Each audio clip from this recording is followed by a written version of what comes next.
Welcome to Explain to Shane. I'm your host, Shane Tews at the American Enterprise Institute.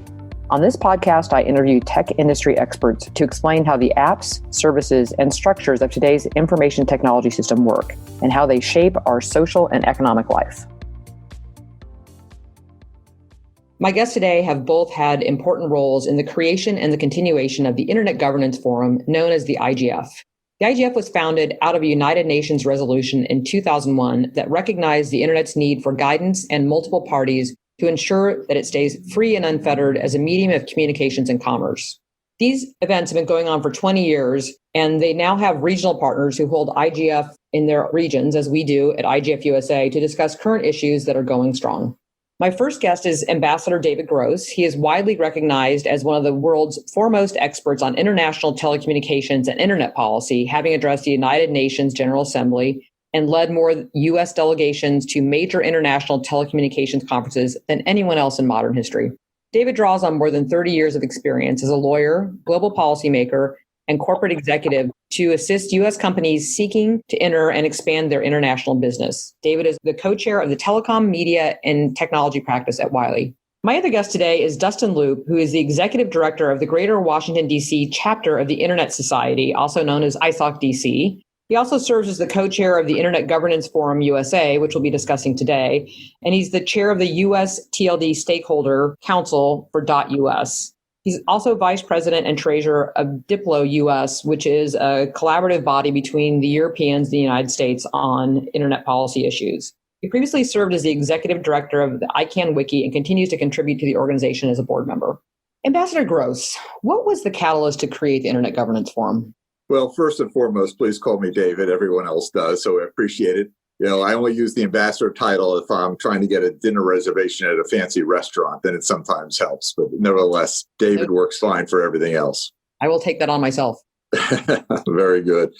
Well, the catalyst really goes back a fair number of years. Back in I'm not going to do too much ancient history. Back in 1998 at the ITU's Plenipotentiary Conference, which was a treaty writing conference of the UN specialized agencies for ICT-related matters, which is what the ITU has become, there was a discussion and a decision made to a request of the United Nations that there be a heads of state summit, which is as big a thing as you can get in the UN world, that would focus on the use of new technologies like the internet for development and related issues.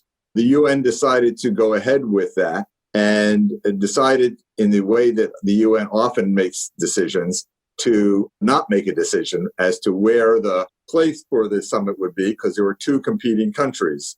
Switzerland and Geneva wanted to host it, and Tunis, the capital, also wanted to host it. So they decided to have one summit, two phases. The first phase was held in Geneva, and as you can imagine, when the UN tries to work on these things, they decided that rather than talk about the focus that was supposed to be, which is development and use of technologies, they would focus on a lot of other things, such as human rights related issues and the like. And many countries, such as Russia, China, Saudi Arabia, and others, Iran, were very, very active in the preparations. And what they really wanted to do more than anything else was to change the relationship between the US government and ICANN.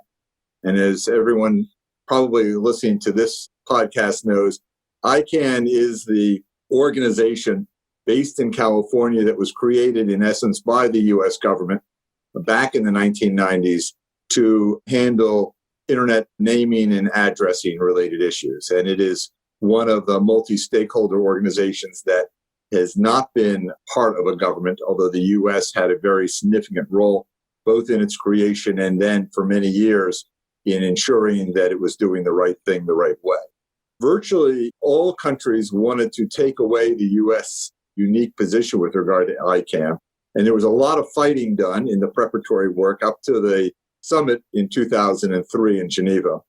And again, in classic UN fashion, the decision was made to punt that to the second phase of the summit, which was in 2009 in Tunis. And in the interim, in that about 2-year interim, they asked the UN Secretary General to put together a working group that would focus on what the term internet governance meant and basically what should happen, including whether or not the U.S. should continue to play its unique role with regard to ICANN. As we got closer to that second phase of the summit, the U.S. government, of which I had the honor of leading the preparatory work and then actually had the honor of leading both the U.S. delegation, co-leading the U.S. delegation to both phases of the summit since President Bush was otherwise engaged at the time, we issued a set of 4 principles. And those 4 principles basically said that we were going to, among other things, preserve the security and stability of the Internet's domain name and addressing system, the DNS, which took a lot of countries by surprise because they thought they were going to have a way of playing in that game. And we said no. And we sort of, a la Nancy Reagan back during the Reagan administration, we just said no and took it that way. And at the same time, though, we said the Internet issues are so important that we are willing to talk with virtually anyone, virtually anywheres about these issues. So we come to Tunis for the second phase, and there is no decision. It's a game of chicken over the ICANN-related issues.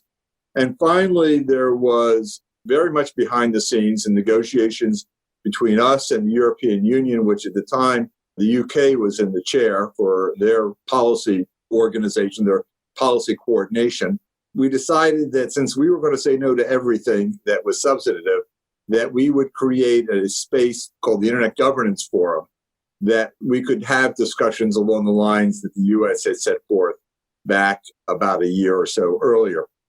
In that, what we did is ensured, however, that this would not be a perpetual World Summit on the Information Society that heads a state or anything else that might be substantive. So we were very careful to put the word no repeatedly in the document that created the Internet Governance Forum so they would have no decision-making, no recommendations, no really anything of substance other than to be a forum for vigorous discussion amongst all players, not just governments, but also academia, the private sector, civil society, and the like. That was what created, ultimately, the IGF. Thanks. That's great background because those of us who work a lot in ICANN understand the multi-stakeholder process, but bringing the multi-stakeholder process into the UN is quite a feat. So major kudos to you. How did you get the rest of the UN participants to recognize the importance of the multi-stakeholder process? Was that a real push? I'm not sure we've actually ever been able to do that completely. For us, for the U.S. and for many other countries, particularly in the West and particularly in Europe and the like, it's almost hard to explain multi-stakeholders because it's such a part of our DNA. Even when Congress, our government, makes a law, they held hearings, they have witnesses, often from the private sector and civil society, come talk to them. They listen, at least they're supposed to and generally do, listen to people. And so the idea of having multiple players with diverse background is very much a part of our world. Other countries, of course, it's a complete anathema, and it still is. Sometimes they give some lip service to it. I will give the UN a lot of credit. They have certainly moved in the right direction now for a number of years. And the roadmap that the Secretary General just issued with regard to these issues just a week or two ago is an illustration of, I think, some sincere appreciation for the importance of the multi-stakeholder process. But again, ultimately, the UN is a multilateral, not a multi-stakeholder organization. And so governments still run the process. Yeah, with the standards bodies, there's another attempt at this with a new IP system to go back to a centralized way of running communication. So it just makes the IGF process, I think, even more important. And I think it's great that we continue to have a lot of sustainability and people in the industry that appreciate the importance of the multi-stakeholder process. So I can't stress that enough. Related to that, I think one of the things that's really critically important is showing up. Showing up at these meetings is not an inexpensive proposition for any of the players. This has always been a concern for the U.S. because we want to make sure that the developing world is well represented in these things because they have an important voice. But we all recognize that can be very difficult. That's true in the U.S. as well. It's important to have a diversity of voices at all of these meetings. I think we all recognize that it's often easier said than done. But again, having a large diverse set of players with their own independent views is something extraordinarily important to having a successful multi-stakeholder process. Convincing people that they need to be spending money to have no decision is a perpetual challenge with this. And I congratulate everybody who's been able to continue the dialogue because it's so important, yet it's hard to put money towards it some days. I want to introduce our other guest today, Dustin Loup, who is the co-chair of the IGF USA, and just talk a little bit about how we went from this international body to bringing in the regional elements. So there's an international IGF every year, and then we have an IGF USA every year. Dustin, can you just kind of elaborate on that for me? Yeah, thanks, Shane. So one of the great outcomes of the IGF has been the independent establishment of different national and regional initiatives that began to pop up shortly after the IGF was established. Each of these operates in an autonomous way, but there is some coordination that's handled at the global IGF secretariat level to align the work and provide recognition in a way to the different national and regional IGFs. For example, you can pop up the IGF USA and talk about the benefits of organic produce for maternal health and call it the IGF USA and have it be recognized. You could call it the IGF USA, but there's a real baseline set of requirements that each IGF needs to meet in order to have that recognition and to participate with the other national and regional IGFs across the world. And I think at this point, there are 131 different national and regional IGFs. I didn't get the latest on the 2 that will be added tomorrow morning, but I texted the secretariat just to double check the number, and it's up to 131 with 2 coming. So they're still popping up seemingly every year. That's amazing. I remember being in Hyderabad several years ago, and when Africa was actually doing them as East and West Africa, because they were looking at the different connectivity issues they were having, doing a collaborative effort. And it showed that we didn't start with the IGF until about 2010, kind of guessing. But it was interesting to see how we needed to realize that because a lot of the things started here in the United States, we needed to have a participation not only at the international level, but at the U.S. regional level. It's always been a really interesting dialogue. So we mentioned there's kind of a facility group that coordinates at the international level. Do they have themes? Do we have themes every year? Yeah, so quickly, the IGF USA actually started in 2009. So just a quick note, give us an extra year of credibility there.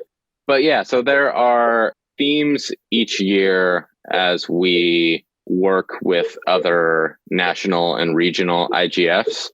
We try to align them with the themes of the global IGF, but we organize it in an independent process.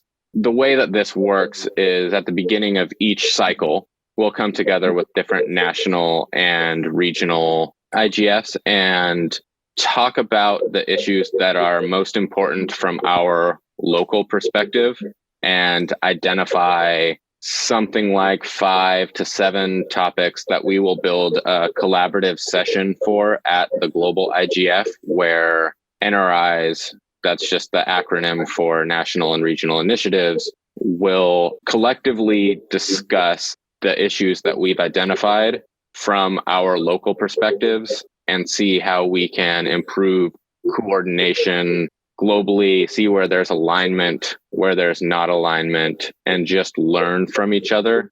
This year, those topics include things like the future of work and what that looks like in the digital age, the role of data for sustainability, the technical aspects of content regulation, the digital economy and what cross-border regulations mean for digital sovereignty, cybersecurity policies and standards, access and digital inclusion, as well as just digital rights and the impact of the internet on democracy, generally speaking. Now, each different IGF initiative won't participate in all of these. We'll pick 2 or 3 that are the most relevant for us. This year, the IGF USA has stepped up to contribute to the discussion around the technical aspects of content regulation and access and digital inclusion. Really interesting. One thing that's going to be interesting this year being virtual is that last year we were really excited because we had such strong presence in the IGF that was held in Berlin. We actually had Angela Merkel show up and speak to the group and really recognize the importance of the internet and its progress. So do you think that we're going to be able to continue to keep people's interest with this as a virtual conference for this year, hopefully, maybe future years? Yeah, I think so. I think this in a way goes back to what David was mentioning earlier about the costs associated with participating. And of course, there's always a virtual option. But for anybody who has participated in a physical meeting by following the live stream or joining a Zoom session, you know that it's not the same thing. And so by having the entire meeting virtual, it's an opportunity to experiment with how this shifts the dynamics, because the playing field has been leveled in a way for those that would have been participating remotely in any event due to whatever constraints they had. And so I think there's an opportunity to engage a much broader scope of participants. And even at the high profile level, there may be some people who really like getting up on a stage physically, and that's part of the draw for them. But it's also less of an ask to have somebody dial in from their living room and speak for an hour as opposed to fly halfway across the world. David, have you talked to anybody about what's going to go on with this year? I don't know if they've officially told us we're not going to Katowice. I think, or maybe they have, and we're going to go again. We're going next year since we're not going this year. We're going to continue to get a strong participation internationally? I would expect that we will. But I think one of the things that all of us are recognizing very, very clearly are the limits on these virtual meetings. They're good placeholders, and as Dustin indicated, they're particularly good in the sense of trying to level set and give everybody the same set of experiences. But in terms of really making progress on various complicated and sensitive issues, I think all of our experience is that the real value of those meetings is less likely to come from the panel discussions and even the keynote speeches. And it's in the hallway conversations. It's in the informal types of give and takes where you can really explore with people in more depth where the overlaps in terms of interests are and some of the more creative paths forward particularly on the more sensitive and complicated issues. And that's virtually impossible with today's technology, at least, to do in an effective and efficient manner. In person still matters. I completely agree with you. And my previous podcast, we were talking to Ambassador Grace Coe about the challenge and, with Tricia Paoletta. You have a lot of sidebar hallway conversations where you get things done. Plus, you are able to talk to people that you wouldn't regularly pick up the phone and have a conversation with them. But being that in person is vitally important. So it's going to be a really interesting experience for all of us to see how this goes. The Eurodig, which is Europe's version of their IGF, was a couple weeks ago, and I participated as a moderator in one of the panels. We had an interesting challenge where Vint Cerf was one of our guests, and he got into the virtual wrong room and somebody had to go virtually get him out. But the problem was there was somebody he really wanted to talk to in the other room.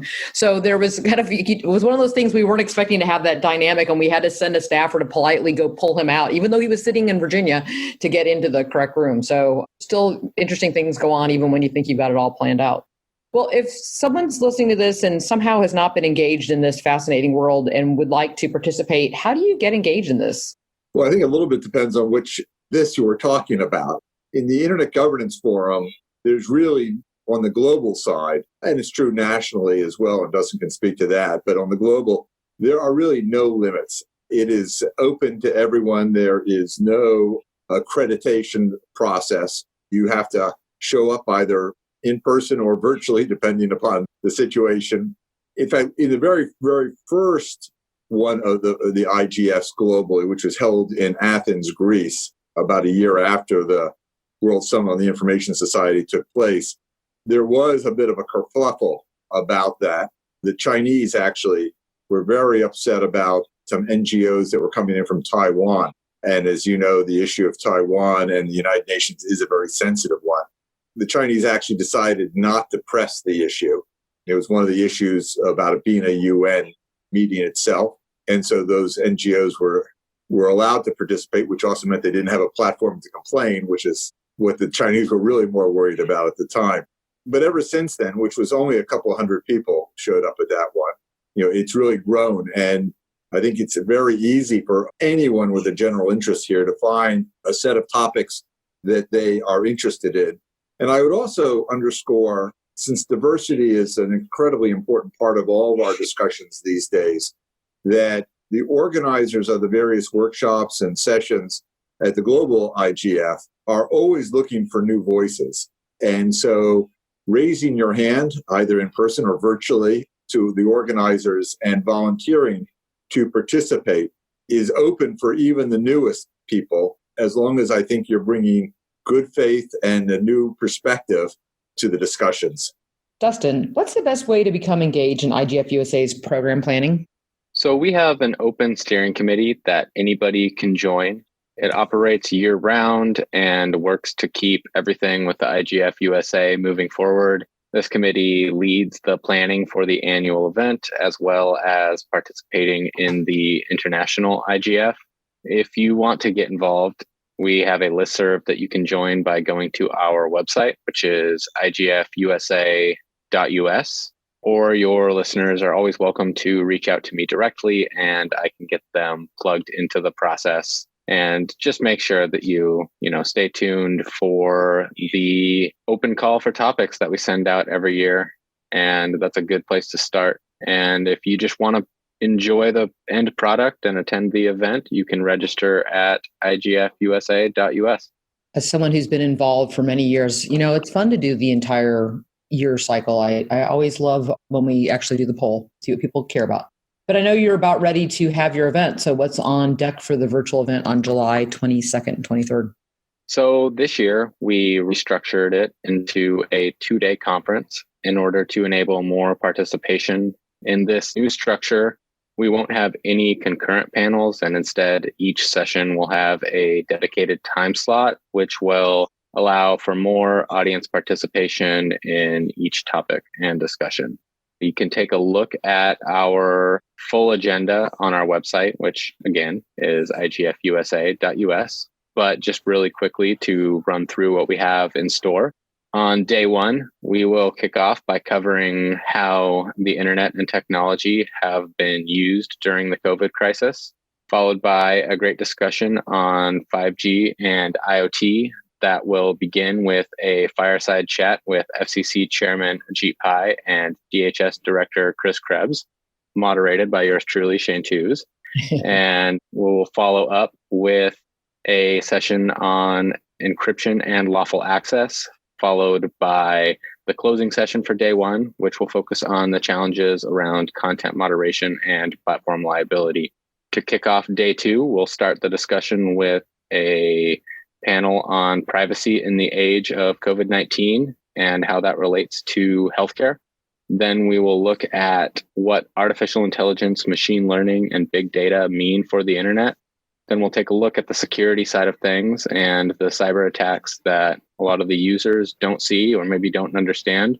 And then we'll look at the digital divide and what the impact of COVID-19 has been on learners and educators. And finally, we'll close out the conference with a focus on what all of this means for internet governance and where do we go from here.